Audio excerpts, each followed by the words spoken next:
You are listening to an MLGA Network podcast.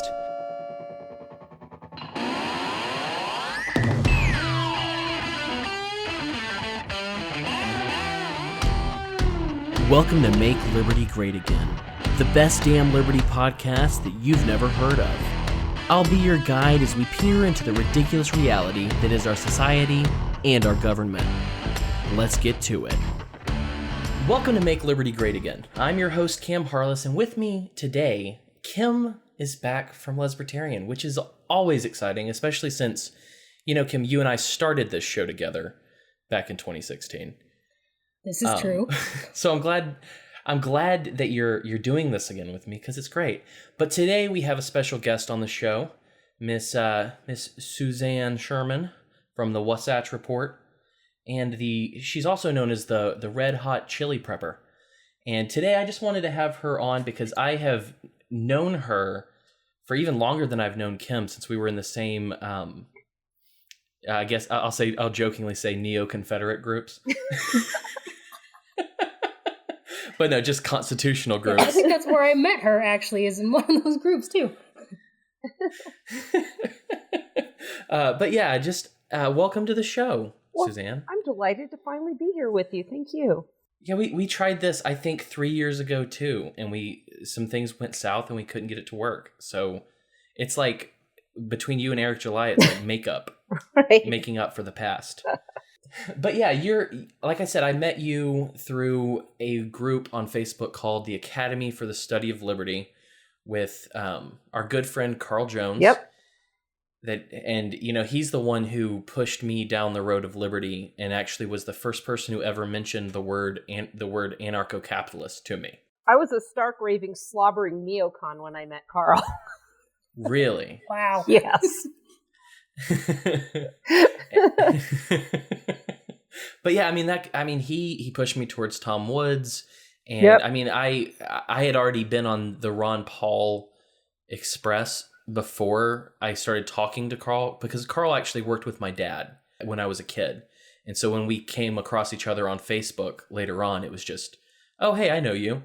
And then, he pushed me towards anarchism. So thanks, Carl. I know he's not in the same place we are now, but No, look what I you did. was going to say things have changed in that regard. Yeah, I get that. And, military background, dad was a cop, you kind of adapt what, you grew up with, but brilliant man, good friend of mine. I was actually at his house in 2015. We went on a month-long motorhome trip when my boys were younger, and I took them to sites of historical significance. And that's really what got me on the radio with all I saw at Monticello and Harper's Ferry, Montpelier, Colonial Williamsburg. In fact, I got home and wrote an article about it at the behest of Kevin Gutzman because he wanted the story to come out, and he got it over to the American Conservative. And once that came out, that's when I started doing radio with a couple other friends, and then got my own show on Mike Church's new channel at the time,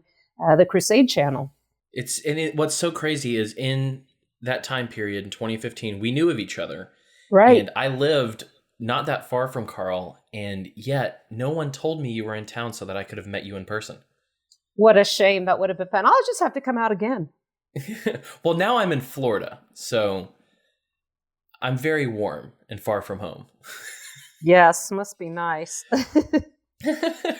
So one of the reasons I wanted to have you on is because on social media, you're a freaking firebrand. It's fun to watch when people come up against you, because you're a lot like I am when it comes to that. We're just like, hey, bam, here's some stuff, deal with it. But also the prepper kind of world that you live in is not one that I know. And so it's interesting to see. And also I think that the people who were preppers before are more or less like proto-agorists.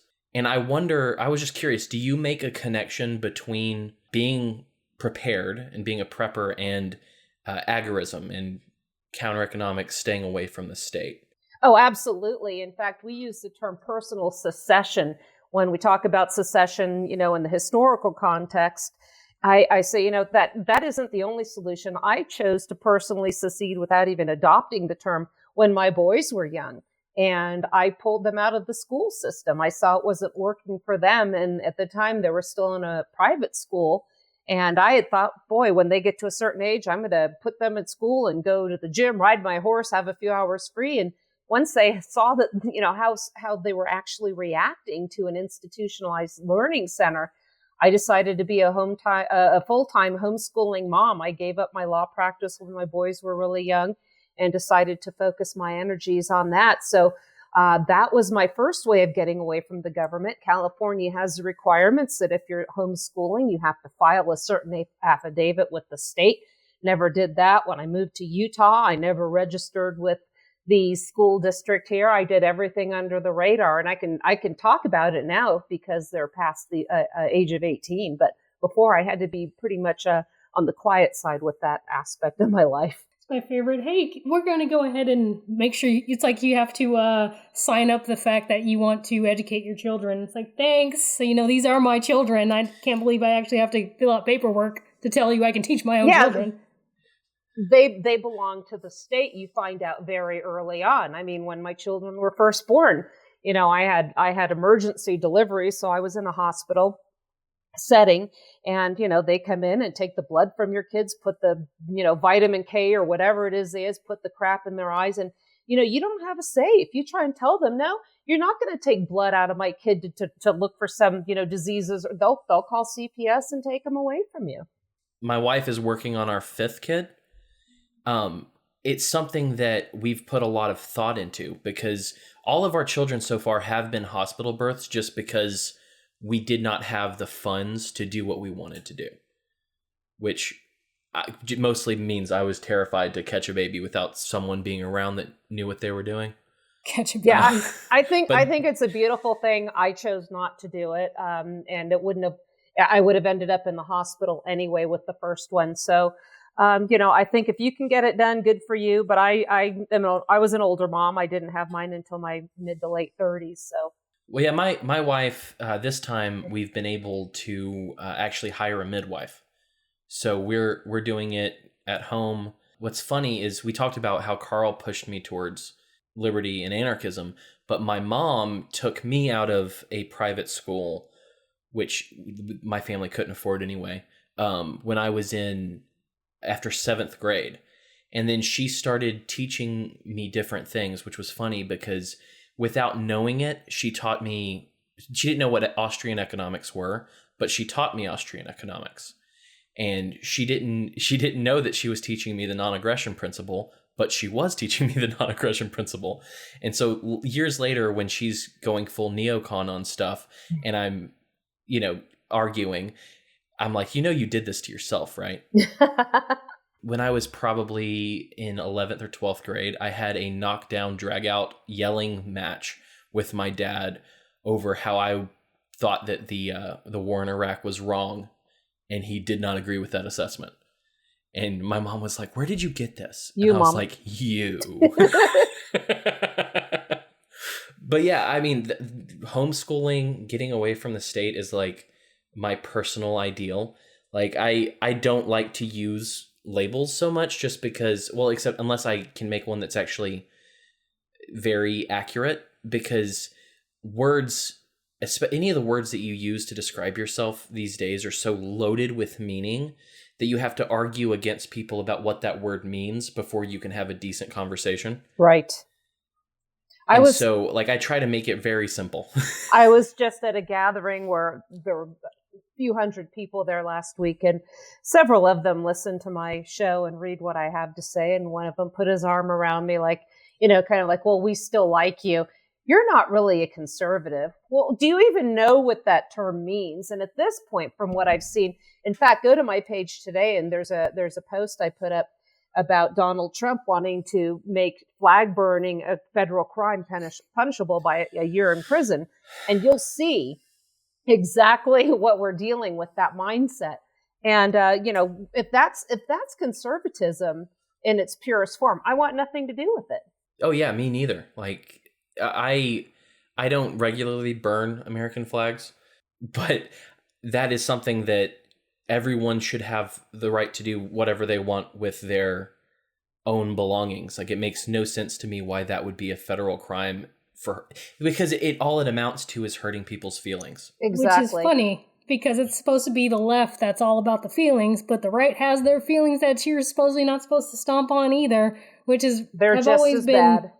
Yeah, I've always had strong feelings about the whole flag thing. I also use the Bible analogy. I'm like, okay, if I would not do this as a Christian. If I set a Bible on fire, is Jesus going up in flame? All the Christians are going to unchristian. Everybody's going to forget Jesus existed. Is that how that's going to happen? Like, Christians suddenly lose all thought of Jesus? No, it's something that's inside you. And the fact that conservatives are so crazy about the flag, it's similar to how people think Bibles are just super sacred. You better not destroy that thing. If you can't see how this is a religion, this whole state worship, I don't know what could really make you see that other than the fact that this flag, man, if you do anything in that flag, they're going to go screaming and crying and punching. Well, you mentioned state worship. I wrote an article for the 10th Amendment Center called "The Church of the National Government." Boy, I lost a lot of friends when I wrote that one, and Colin Kaepernick was trying to raise an issue and bring attention to an issue peacefully, but that wasn't good enough because it was apparently disrespectful to the national hymn. Well, the problem wasn't addressed, was it? And look where we are now. Well, and it's like calling it a religion is just spot on. I mean, it's like if we did any, like if it wasn't something that we were indoctrinated from a young age to do, like the stories we hear about George Washington or Abraham Lincoln or whatever, if we repeated these stories without indoctrination, people would be like, "Are you okay, dude? You're singing a song to a piece of cloth. What's going on right now? Are you all right?" And so for me, I know Kim's the same way, but I am a Christian. I'm very strongly Christian, and so the concept of having a flag in my house like that is anathema to me. I won't do it. Idol worship. And that's something that I'm sure that will make some people who listen to this unhappy, but I'm fine with that. Also, if I see one in or over a church, like, I can't handle it. Like, if there's a national holiday on a weekend, I will not go to church if I don't know for sure that they're not going to be singing national hymns in church. I won't do it. And so, like, when it comes to burning flags, I mean, if you see it as an idol, more power to you. Burn the thing. If you need to get rid of that idol out of your life, set it on fire. I have no problem with that. Yeah, and me as a prepper, I don't burn flags. I not because it's disrespectful. I don't own them. In fact, when I bought my property, there was a flagpole, and the gentleman who owned the property asked if he could take that one with him because it had some sentimental value. And I said, sure, replace it. I never put the new flagpole up because I can't think, other than maybe a pirate flag, what kind of flag I'd want to hoist up there anyway. So, and then as far as burning one, to me, you're wasting a resource. I'm a prepper. Cloth has a lot of value. You can use it for a lot of things. Water filtration, Kindling. gathering materials. You can use wiping my butt. So there you go. So to me, I wouldn't throw one away. I would hang on to it because you never know when you're going to need that cloth. And one thing somebody said to me today was, you can still like the symbol of your country and like, the thing is, I'm not talking, this was the context of the Pledge of Allegiance, for instance. If you like the flag, but can't differentiate the words of a socialist and take that apart from it, then you've been completely indoctrinated. And a friend of mine said, well, I don't see the problem with it, even if it's false. And if you don't see the problem with being taught something that's false for the benefit of the government in a government school, then you have been bamboozled, and you should see, a problem with the fact that children are future leaders. I hate that term, but that's what they are until we can change things, are being taught this. And when I actually, speaking of Carl Jones, to back this up a little bit, a couple of years ago, I was on the panel at an SCV education conference. Brian McClanahan was one of the other speakers there as well. And I had mentioned, and this kind of touched a nerve because a lot of the members are veterans, and they like that flag. That means a lot to them. They fought under it. And I said, here's the problem with the Pledge of Allegiance. Now, we're not talking about the flag. We're talking about the Pledge of Allegiance written by devout socialists for the intention of indoctrinating children into big government. I said, once the kids learn this, the words indivisible are going to stick in their head. So when it comes time to discuss what the schools refer to as the Civil War, and we know it wasn't a civil war, once they start to learn about that topic, they are actually under the impression already they're going to have a preconceived notion that the CSA was in the wrong because this was an indivisible nation, I beg your pardon. So that's the problem with it. Well, yeah, and I think that in recent days, it has become so much clearer that what this quote unquote nation needs is an amicable divorce. Mm-hmm. That, I mean, with the beautiful ideological self-segregation that's going on right now, like we're going more and more towards this realization that you and I, we can't live in the same place, especially if you're trying to tell me how to live my life. No, exactly. Yeah, I was like, you just reminded me, I'm like, isn't it just a little bit weird that we're now in a place in life where now the way to solve racism apparently is to start segregating all of ourselves? I mean, isn't that a little backwards and weird? There's a place in Oregon now that is giving non-whites the opportunity. They're exempt from wearing a mask in public. What? Oh, I'm old enough to remember when COVID-19 was disproportionately affecting Black people. But the thing is, I'm going to see if I can find the article we're talking. But because they used it, I think the premise was it was something that they were scary with the masks on or they'd be picked on. But I'm thinking my take from it was what they're saying is Black people are scary if you put a bandana on them. That's essentially the gist of it. Yeah, we look like criminals is what they're trying to say. It's like, if you put a Black person in a mask. That's racist as shit. Girl, you're halfway there. You just need the bandana. So what I'm thinking is there's going to come a time when only white people are going to have to wear these masks. Imagine a time and place in history. I don't know if this has ever happened when one segment of society was forced to wear a mask or a label on them at all times. I wonder. Yeah.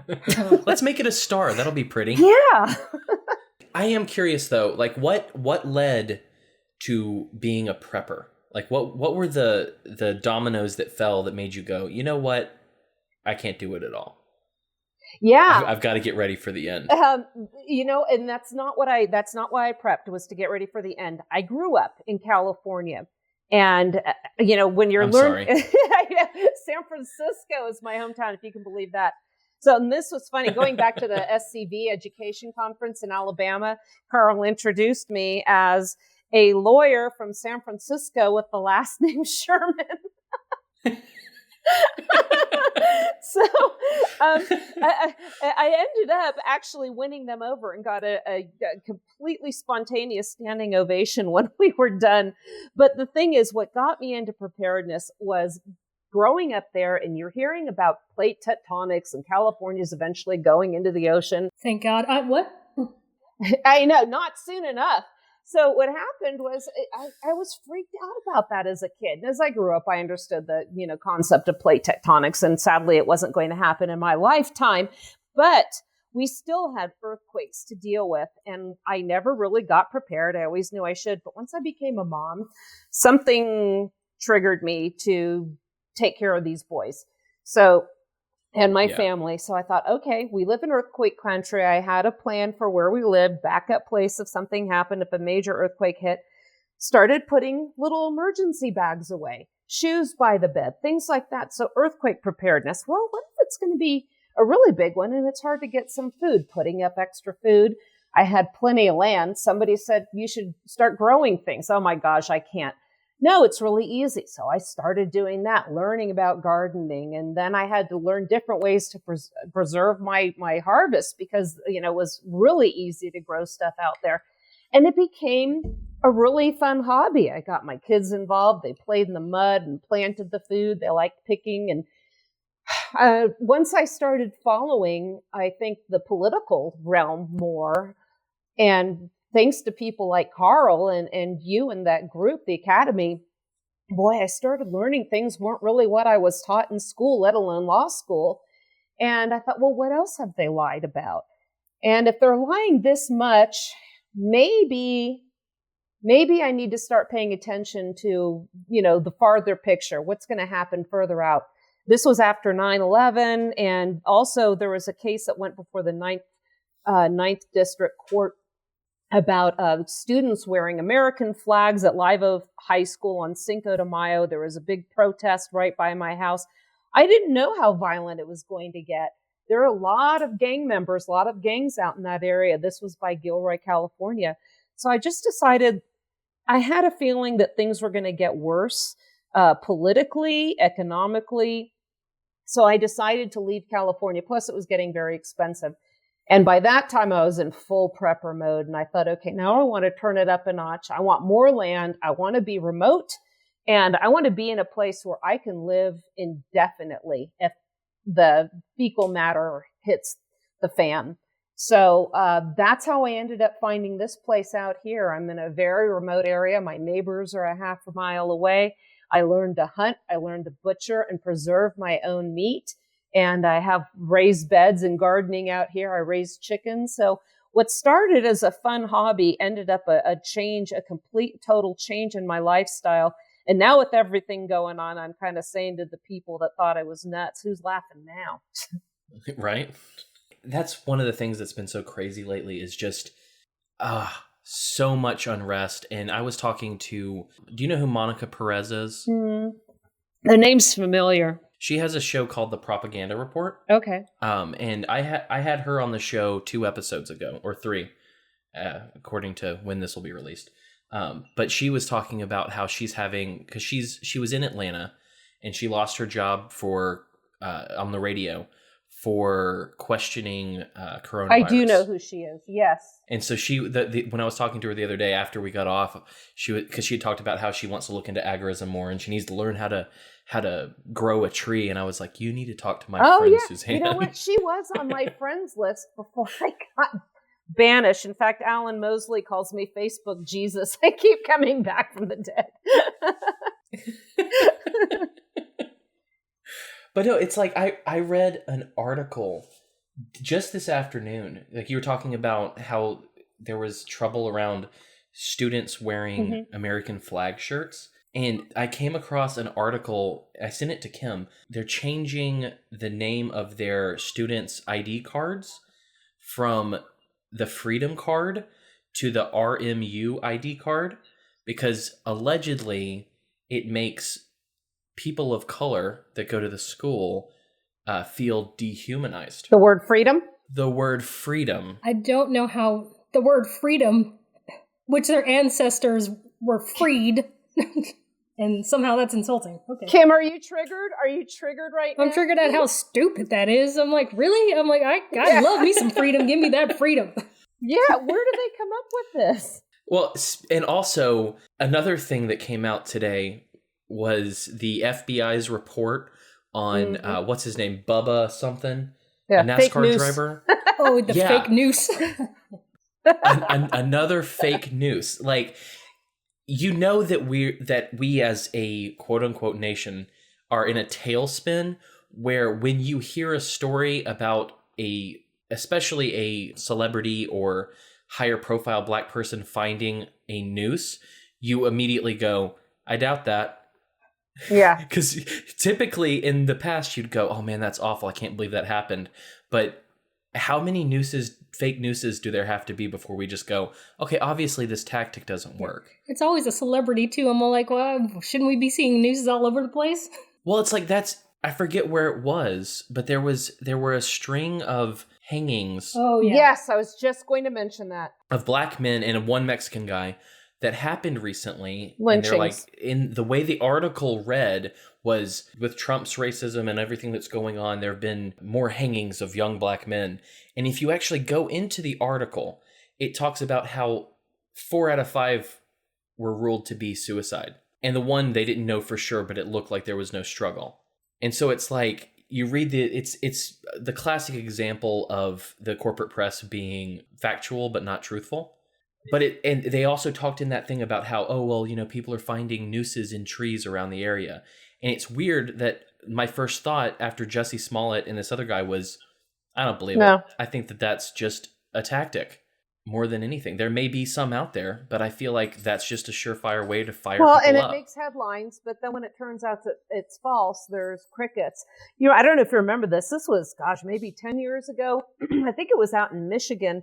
All over the news, right-wing extremists, militias are planning to set off bombs at police officers' funerals. Okay, first of all, these are the people that are the classical bootlickers. They would never do that. But it was all over the news. But when it turned out that the person that got the attention to the FBI were FBI informants, and these people, all the charges were dismissed, there was nothing said about it in the news. I mean, you really had to do your digging to find out that had happened in the first place. But I think it was that evil man, Karl Rove, that said, once you get something out there, you cannot unring that bell. There are more fake nooses out there than there are real ones. And we live in such a weird and bizarre timeline.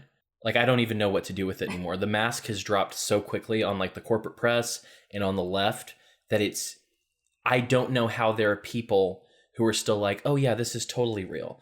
Oh yeah, this is what we're dealing with. Yes, Donald Trump is a horrible racist, blah, blah, blah. How do people take that seriously when they see all of the fake, like the guy in Mississippi, the black dude that burnt down his own church and wrote Trump on the side? Like, how many of these false flag domestic things, how many have to happen before we start going, I can't trust this? I think, okay, I'm going to sound like a nutso philosopher here, but I think the problem is I don't think many people are going to see it, because one of the points of making sure that you have a nice docile population is to make sure they cannot use any sort of logical or rational thought. So everything is based on emotions. You can feel whatever. So as long as you have taught people not to sit down and be rational, and I'm not even talking just logic. It's logic, of course, but talking about sit down and have rational thought and think something all the way through. Not critical thought. Yeah, critical thought. Not even because, me and Cam, we've talked about it. Even libertarians have the problem of they'll logic and they'll rationalize out to a point until they decide, okay, that's true, that's a truth, that's fact. I'm not going to go any further. But people are being taught that it's what they feel. And when you have a population that can only feel things, well, what do you really think they're going to think? We're in the perfect time now. They've been trying to craft this whole thing for a long time, and it's paying off for them. Well, when you have control of the schools and all of education, that's the result. People buy any line of bullshit that you give them. Well, and it even goes through, I wrote an article for the Abbeville Institute. In fact, when I was in Dallas for a symposium on secession and nullification, Don Livingston personally asked me to write this because we're all having dinner. And I was talking about what happened in the legal education industry. We are taught that the 10th Amendment is essentially null and void. And when we're studying for the bar exam, we're taught for purposes of efficiency for the multiple choice format of the test, when there's ever a choice between the 10th Amendment and the 14th Amendment, to always go with the 14th Amendment. You don't even have to read the question because it's always right. Here's the problem. In every fact pattern, the 14th Amendment was always wrong according to the Constitution as ratified. So now when they have these constitutional crises and they march their little expert out on even the faux-servative Fox News network, they start analyzing how to solve these problems according to the Constitution. They get it wrong every single time because they always have a solution that's going to have to come from the president or the Republicans, the people that were never entrusted or never delegated that power to solve those problems in the first place. So case in point, with Donald Trump's suggestion that Congress pass a law banning or criminalizing burning the flag, punishable by a year in prison. I'm trying to lead somebody along in this discussion where they said, well, fine, how about they enforce laws against looting and arson? I said, well, that's fine if it comes from the state level. It's not a federal issue. So you just advocate doing all this. I said, no, I don't advocate any of it. I never did, but I got blocked before the conversation could get very far. In fact, we're going to do a show about that tomorrow. But this is an example of what you were talking about, of just pure emotional driven discussions. And some people you just cannot reach. They will not hear you. Well, yeah, people try to find comfort and safety, and once they do, they stop there. Yes. And so that's why, I mean, I talk about the red pill probably too much at I this point. just was about to say that. Yeah. But the blue pill is comfort. It's you're safe. Oh, the government gives you safety. You don't have to worry about those terrorists that we're going to come over here until we attacked Iraq. You know, I mean, people want to feel safe, and their logic extends to that point or to the end point of their indoctrination. And there's a vast amount of indoctrination that goes on daily, even for adults. I mean, between the corporate press and Hollywood, how are we not indoctrinated daily unless we unplug it or know the difference, can see the source code? Before football games, you know, with the fighter jets flying over the stadiums and cheering, I think people take comfort in knowing that our American military is bombing the bejesus out of people in faraway places that are never going to harm us. In fact, I had a discussion on my show the other day. I said, let's talk about perspective a little bit. Breitbart had an article where Brett Favre compared, I think it was Pat Tillman, to Colin Kaepernick. Is that how you say his name? I don't listen to stuff. I think. Kaepernick. Yeah, that's Kaepernick, what I was saying. Douchebag, something. Yeah. But I said they were comparing him to Pat Tillman. And of course, the conservatives' minds were, you know, the heads were exploding over that. And as I mentioned earlier, look, he tried to peacefully raise this issue. I don't make it a racial issue. I think we have a statist problem.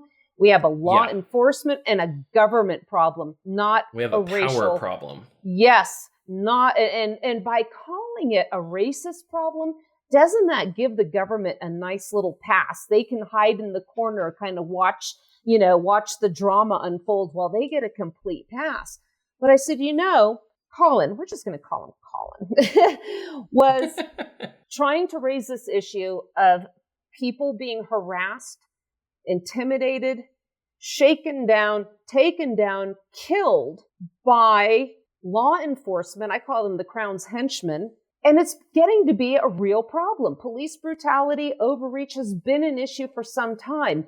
We had a chance to address it, but too many people were more upset because they, again, as I said earlier, the national hymn was being disrespected. The military was being disrespected. My religion. Yeah, he was trying to address an issue we have here. Tillman, the hero, went overseas to kill people that never did anything to us. Oh, he was in Afghanistan. They sponsor terrorism. We're playing the total victim here, ignoring, we're putting it in a vacuum, ignoring all of what we call in law, the totality of the circumstances. But from their perspective, here's a white guy coming over here from the United States, from the other side of the world, and killing members of our family or having the intention to do so. So one's going to be a hero, one's going to be a villain, and they're interchangeable depending on your position. People don't want to hear that.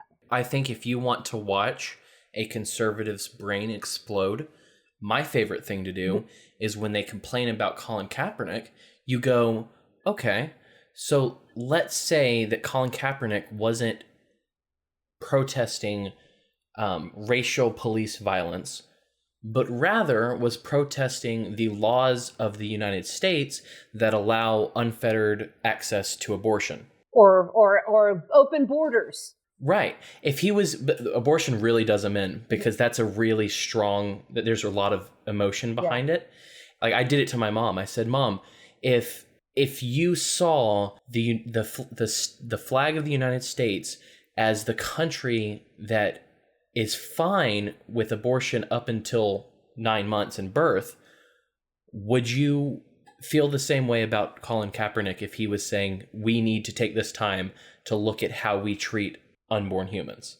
And she couldn't answer, because that's my mom's life's work, is helping women who've had abortions. You know, we had a discussion yesterday with my friend Mark Creslin's on my show, and he made a really good point. Isn't awesome, he fantastic? I do like Mark. Yeah. Mark is awesome. He had said politics eventually will make a hypocrite out of everybody. And I'm going to confess to here, it made a hypocrite out of me the other day. I would say, I am not wearing any one of those stinking masks. The only time I wear a mask is when I'm cleaning my chicken coop. Well, it's been about 6 months since I've had a haircut. I couldn't stand it anymore. So I went to this little place in Park City, and Summit County is just a little mini version of California. So they're still requiring masks to get haircuts, pedicures, whatever. I'm not getting manicures, pedicures. I refuse to wear a mask. I needed to get my haircut. Have to wear a mask. So I asked them, is this your policy or is this a mandate from the health department? No, it's from the health department. We can't wait till this ends. We're so sorry. Now, I know some people that will say, well, they should just ignore it. Okay, then guys with guns are going to show up and shut you down and kill you if you resist. So here was a super nice gal, didn't like the policy. And you know what? Even if it was their policy, and she said, you know, I'm so sorry, but I've got a mom I'm taking care of who's really sick, and I need to do everything I can. Obviously, it's arguable whether the masks are effective, but in my heart, I feel like this is the best thing. And we had that conversation. I would put the mask on. But here I was. I went from saying I'm never going to wear one to, you know what, maybe I need to think about this and make a very small concession. I won't shop with one. I won't do that. But I realized, you know what? I'll admit I made an exception to my hard rule.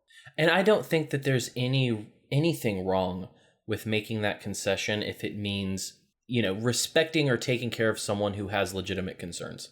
So like, yeah. I will not go into a store wearing a mask. Yeah. I'm not going to do it. I refuse to do it. However, when my little girl, who is 15 months old, split open between her toes and I had to take her to the hospital, yep, I put on a mask. It was a kid's mask and it looked freaking hilarious, but I did it because I love her, you know? Sure. I wasn't going to let her bleed because of that. And I don't think it makes anyone a hypocrite, because there are people out there who are struggling to make ends meet and struggling to keep their businesses going because of these government regulations and this government overreach over this coronavirus thing. And, you know, if I want to support my tattoo artist, or if I want to support the guy who sells liquor down the street privately, and he says, you have to wear this because otherwise I can't do business at all, I don't mind dealing with that so that that person can put food on his table. Yeah, and that was my take too. But if the government tells me I have to do it, screw off. Yeah, exactly. We're going to pass over the fact that Suzanne just said she went to go get a haircut, and there's probably a Karen that's about to sneak up on her in a little bit and take her out of this podcast. You know what? It was a place called Sport Clips. I think it was like a guy place. They had sports on everywhere, and they wrapped a hot towel around your face. I didn't have a beard, but it felt good anyway. I just wanted to get my hair cut. I really don't care. But I had a Karen approach me in Whole Foods, and yeah, she got an earful. You know, she's like, you're going the wrong way. I said, oh my God, now we're all going to die. Well, and that I think is like the worst part of this, are those smug assholes who think that they should be able to tell you what to do because they're not comfortable with something. That's like, there's an app called Nextdoor. I'm sure you don't have it since you're a prepper. I think I've heard of it though. Yes, I have heard of that. I'm familiar with it.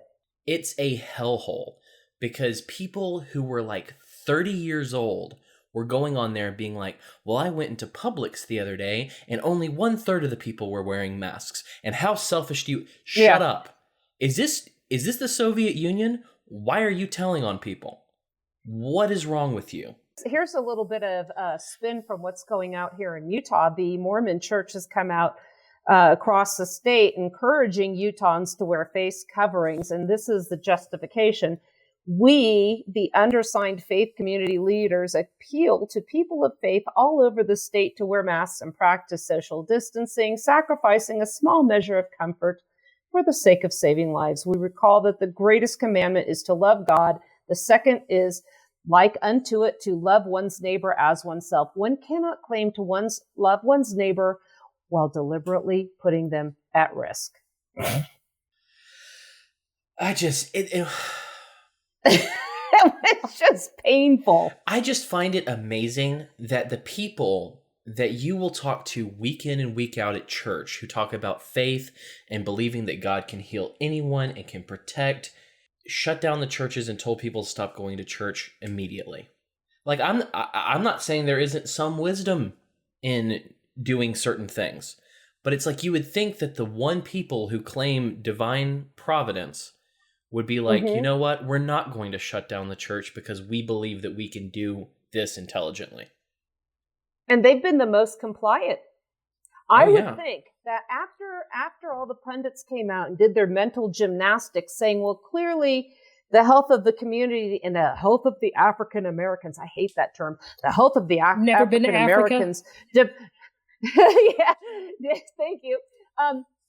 It depends on them being to get out and protest this. So the virus is either deadly and worthy of a worldwide pandemic, shutting down the economy, ruining people's lives, or it isn't. And I said this before, the hypocrisy of the protests and what they were doing, you know, how they handled that. And I've said from the very beginning, if this thing is as deadly as they say it is, there should not be one single airplane in the sky right now. Right? I just assumed that planes were grounded because that's the logical conclusion, and they're not. Right. No, and they got a huge bailout, and Boeing's still going to be doing layoffs. Makes your head hurt, doesn't it? But, you know, we talked briefly about Pat Tillman, who you actually, thank God you jogged my memory about who that was. Yeah. Because I never remembered that. I think that America's favorite serial killer is Chris Kyle. But moving from there. Kaboom!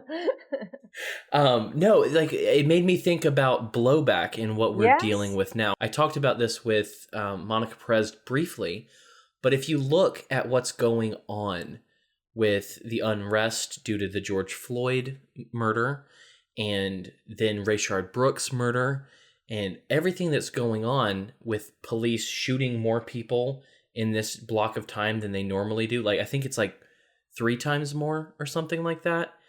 I just made the statement that what we're seeing right now is domestic blowback.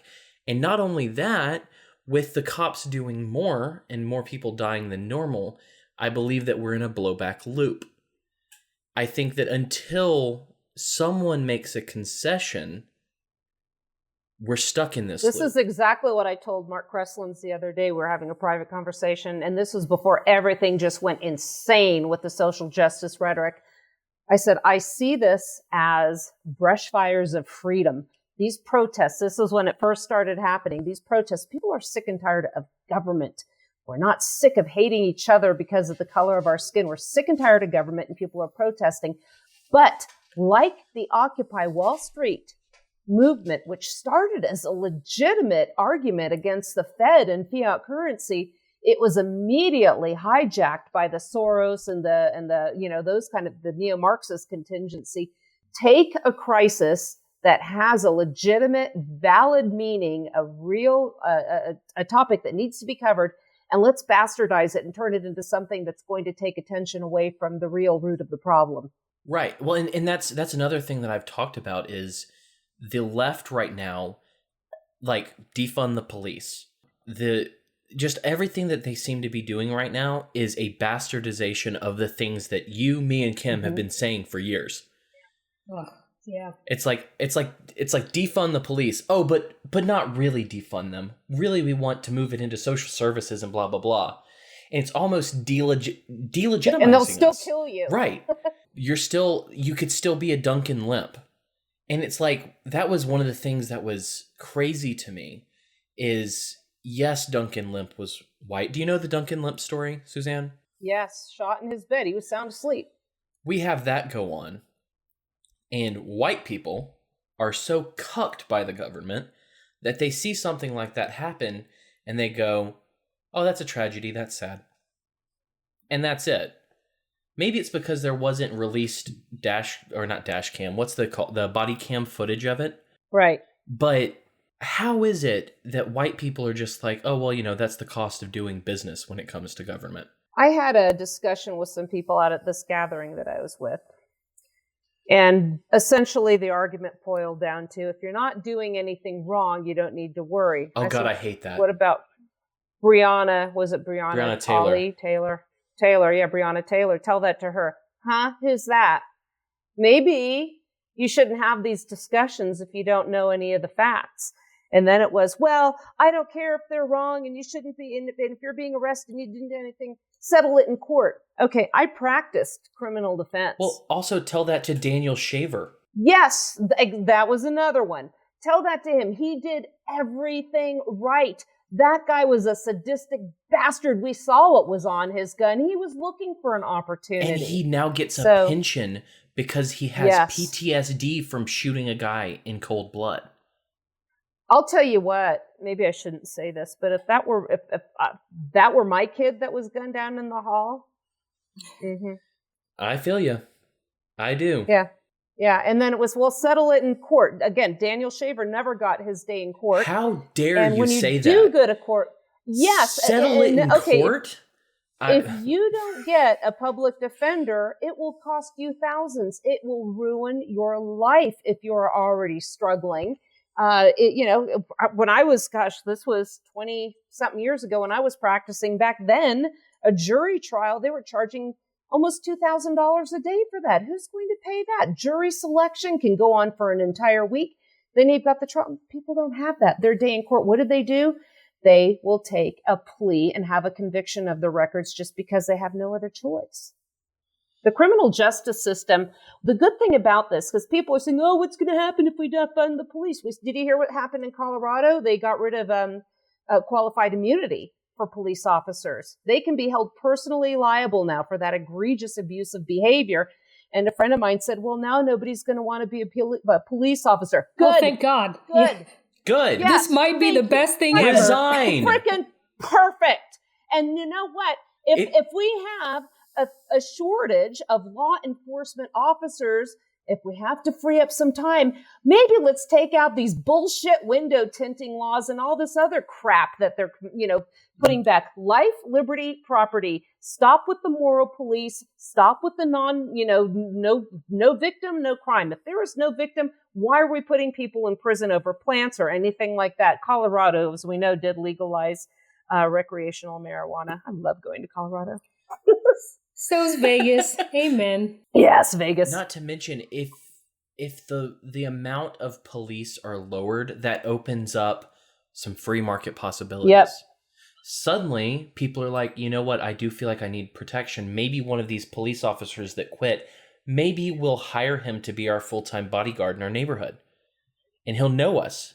And we'll see him every day. Or I wouldn't want a cop, because to hell with that. But you know what I'm saying. I would love to have a community where you say, hey, you're a medical doctor. Maybe you can take care of that. I think we mentioned this earlier. Or you've been trained in firearms. I've had probably 100 hours with Lou Auerbach, who was used to work with Colonel Jeff Cooper. I had some fantastic firearms training. I would happily help provide security, and for me, where I live, I'm telling you, police won't get here fast, and they know it. No. They know it. I mean, I had a conversation with an SO once, and he said, oh, no, you got to do what you got to do out there. In fact, when I was looking at this house, I asked the owner of it, I'm going to be here with my boys, a safe neighborhood. And he goes, let me tell you something.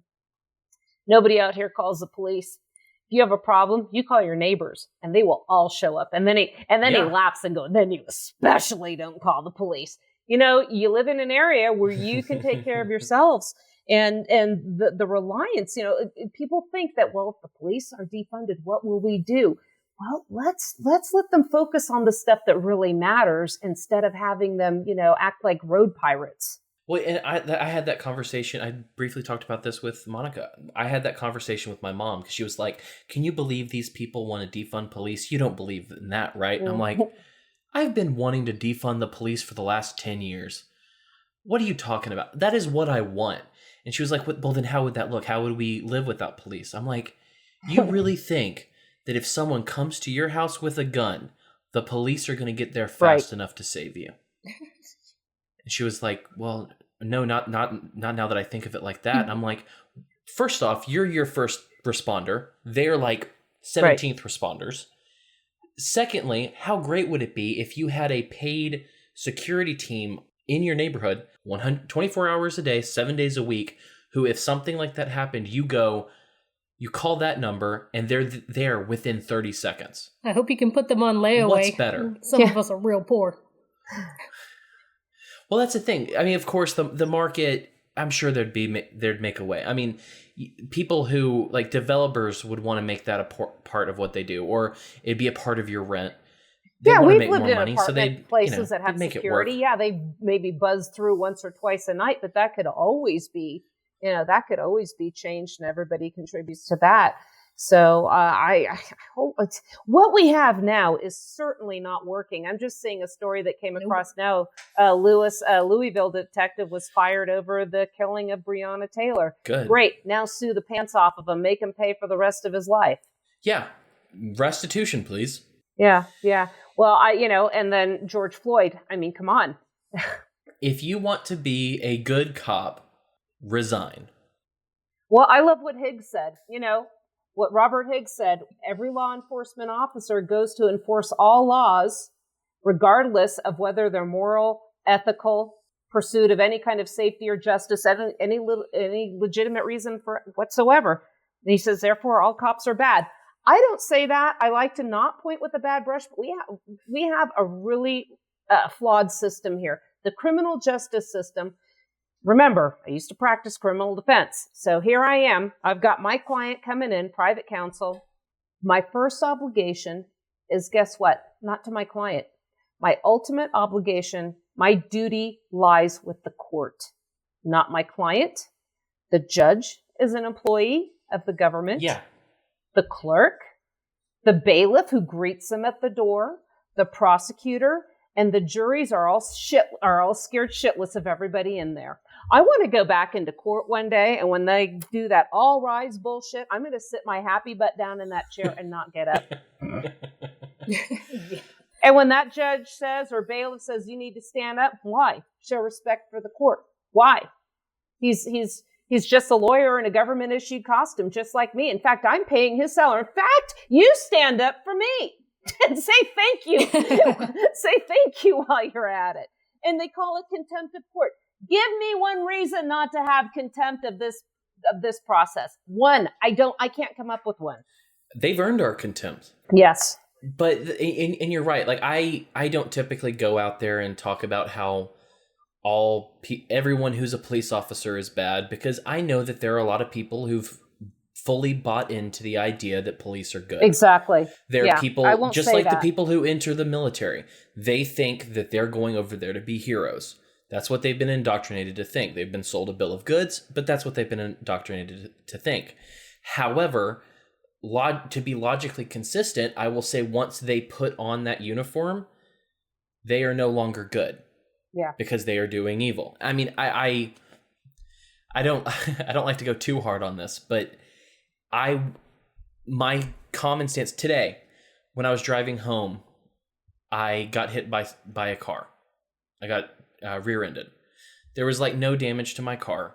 There was some damage to the people that hit me. We pulled over into the bank parking lot, and I got out and I surveyed the damage, didn't see anything worth sneezing at. And I looked at them, and it was a black couple. And I was like, it looks like you got the brunt of this. It looks like you're the one who's going to have to pay for anything that goes on. I'm fine. I don't want to deal with the cops. I don't want them around any of us right now. If you're cool with that, I'm cool to drive off. Yeah. And they were like, you could tell just relieved they were. Because first off, no one hears sirens and goes, I'm safer. Right. And secondly, right now, the environment that we're living in, I couldn't imagine doing that to someone. Like, I will not call the cops on someone. Like, I won't do it at all, really. But if I could drive any point home to anyone who listens to this show, is if you decide to call the cops, you need to be perfectly okay with and accept the fact that you may be killing that person. Because you see what happens when escalation happens. You see what happens when someone fights for their rights.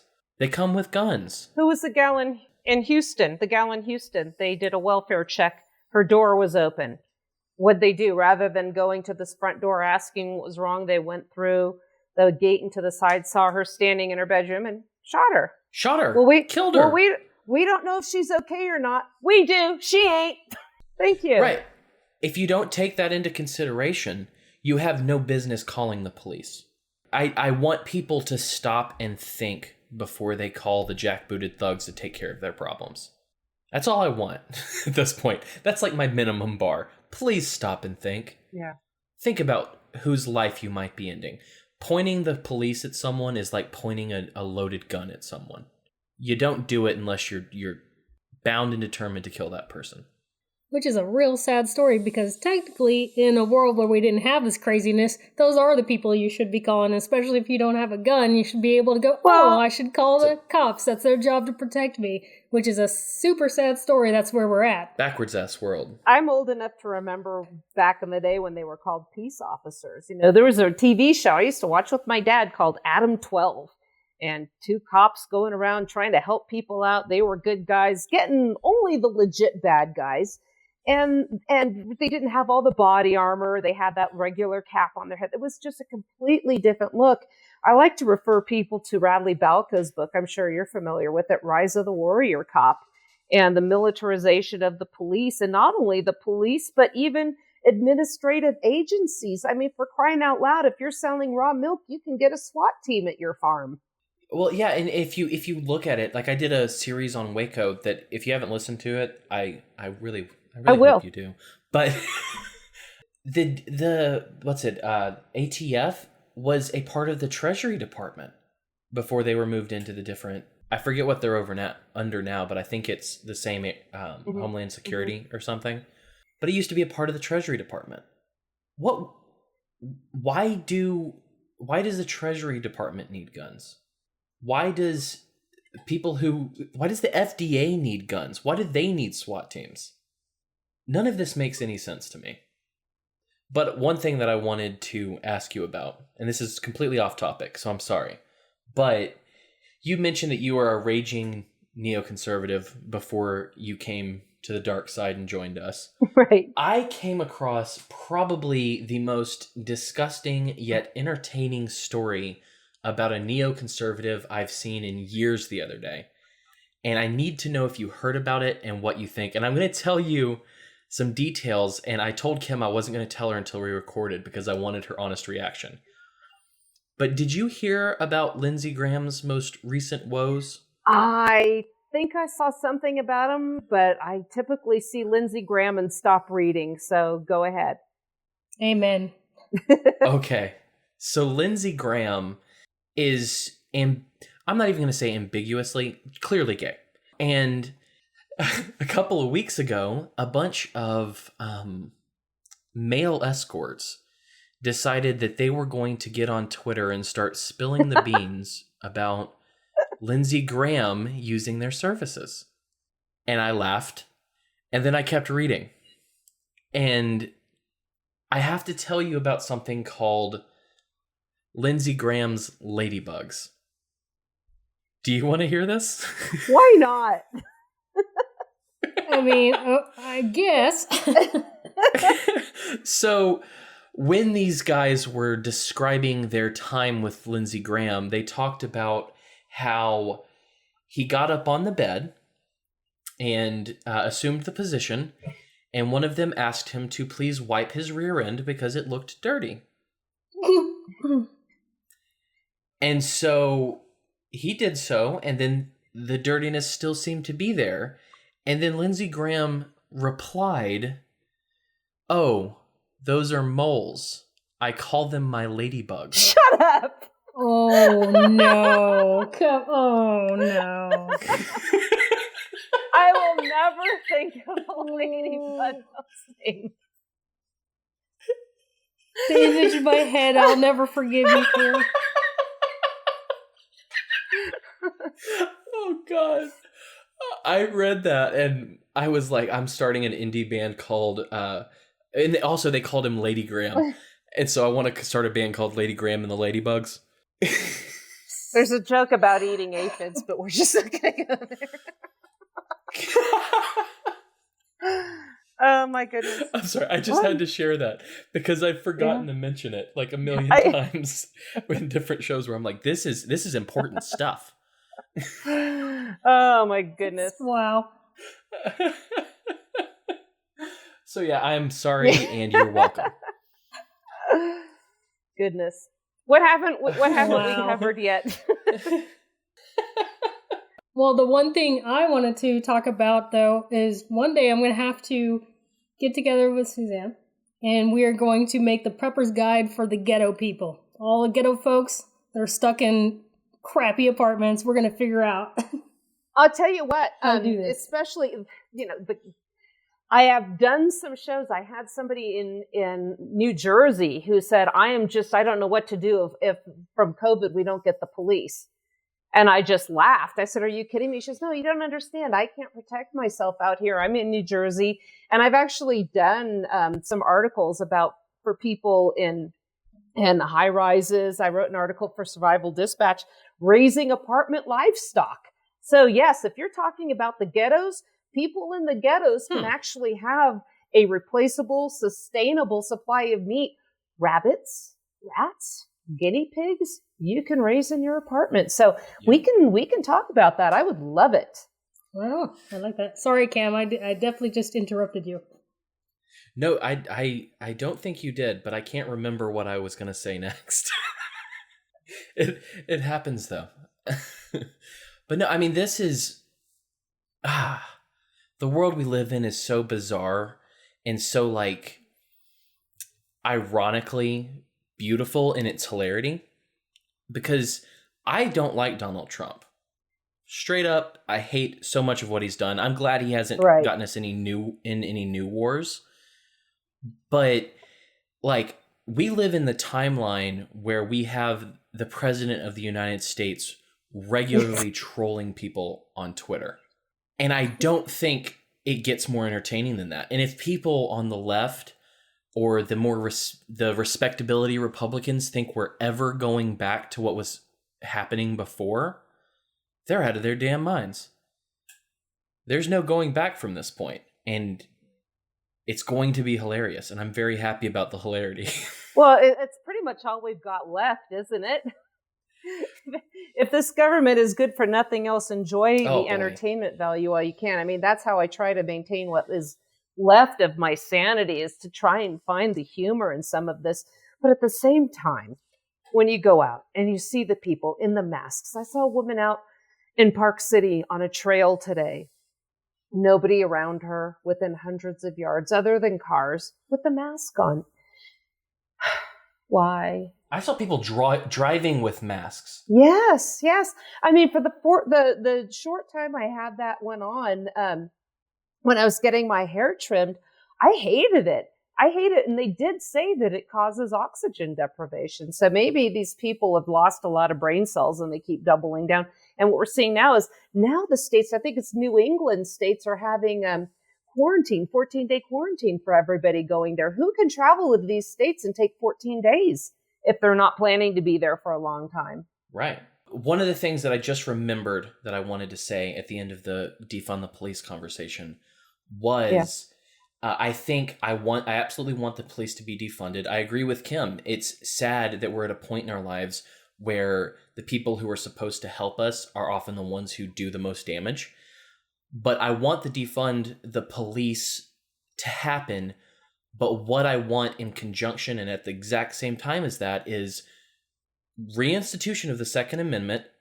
I want my guns to take care of myself. And two, I want these people to stop taxing me. Every dollar that I would have given to the police, I want freed up and in my pocket to pay for private services. Yeah. Or be your own security, be your own 911 and have your, have agreements with your neighbors. Clearly what we have right now needs a massive overhaul. I like the idea of taking it out of the government's hands. Unfortunately, defunding the police, I think you alluded to this earlier, it's just going to be another version of social services, child protective services, some other mental health services showing up. And they will be backed up by men with guns, policemen, police officers with guns who will, who will take care of the situation. But I, on the other hand, too, they are being used for too many things. My mom, she recently passed away, but when she was going through the dementia phase of her Parkinson's, I got a call out here, and it was a police officer on the line. She had called 911 because she didn't feel safe because of her dementia. So she called, and they had me talk her down.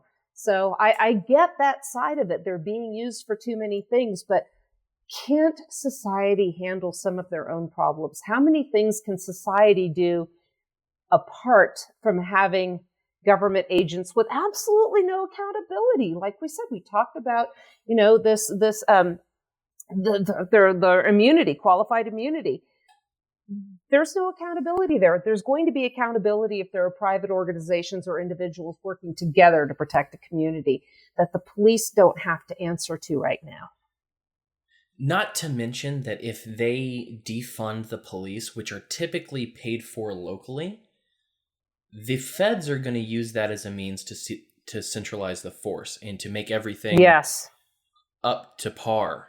They're going to have a new department that takes care of all of police matters, and like Andrew Yang a week or two ago said something about how there needs to be a federal agency that makes sure that police are trained right and that they're held accountable.